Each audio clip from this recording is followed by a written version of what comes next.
Hello everyone, welcome to Gyaan channel. I'm Grandmaster Priyadharshan Kannappan, and the episode we're going to be talking about today is a brilliant B1 square, and this is a series on the checkmates in chess.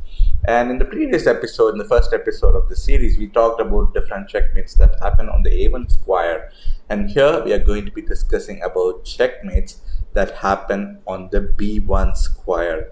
So this whole series we're going to be covering all the squares on the chessboard, and when you normally think of delivering a checkmate on the b1 square, you would think of it like one of the black pieces landing on white's first rank and delivering a checkmate. Very rarely would you think that like white giving black a checkmate on the b1 square, because the probability is very less. So let us see some mixed examples. So the position that we have on the board, if you look at it, white is clearly dominating. And the key reason is the rooks. Look at the active rooks for white compared to the passive rooks of black. And it's white to play. And I'm pretty sure you all would have guessed the move by now. It's a very easy move. It's bishop to b1, and it's a checkmate because the king on g6 is now attacked by the bishop. And as you can see, the king has all the red highlights where it can possibly think of going, but then if you look at the green highlights, like the rook is controlling the f5, g5, h5 square, all those squares, so the king can't escape that way, and then the king can't go king f6 or king f7 because this rook on f3 is controlling those squares, and the bishop is attacking the king and also technically controlling the h7 square. So black lands in a checkmate. So let's look at the next example over here. The position over here we have, it's like white's turn to move, and white makes a move bishop f8 here, and white is like, I'm going to threaten a checkmate in one. So if you're playing black, what would you do? Black came up with a very forcing and a brilliant plan. Pause the video, find the move, and then like continue watching this video.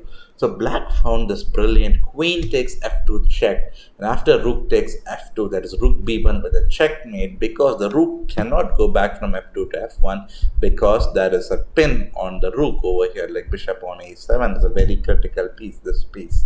So here there's no way to block the check, or the king can run away, the white king. So we see a checkmate delivered on the b1 square. So let's move on to the next example. So the example that we have on board looks slightly more complex. Black has 3 minor pieces, white has only 2, but white is attacking black's knight on f5, and if the knight moves, the bishop on h6 is hanging because this rook would be attacking the bishop, and so on. And here black comes with a very, kind of like a creative daredevil move, which was not really needed, but I think black had calculated it out, so it's all perfectly fine.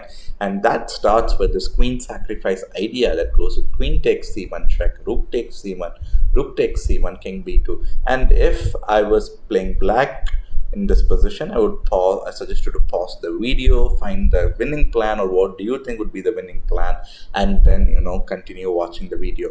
So the best move for black, and if you did find this move, rook e6, brilliant, because the point of it being, if white takes this knight, then you just go rook c1 to b1 with a checkmate.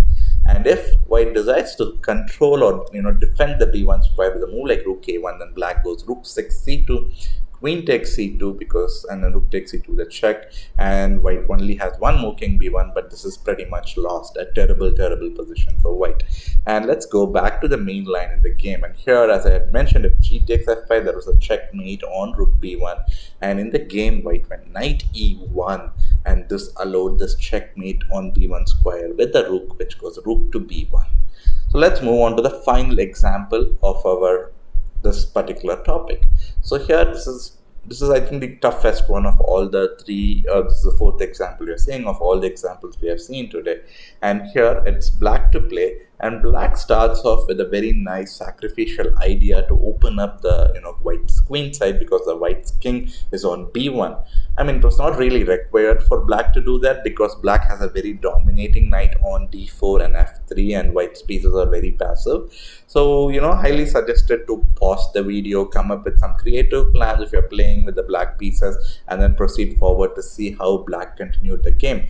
So black started with knight takes b3, basically crashing through and opening up the pawns that are in front of the white king on b1. And after he takes b3, now a2 check comes on the board. The point of it being, if knight takes a2, over here. You can play queen takes b3 with a check, and the drawback of knight a2 was this bishop over here. This diagonal has opened up because earlier when the knight was on c3, the bishop's view was restricted only all the way up to c3, but now it controls b2 and a1 squares also. So for a2, if white goes king b2, then the a1 pawn just promotes itself to a queen.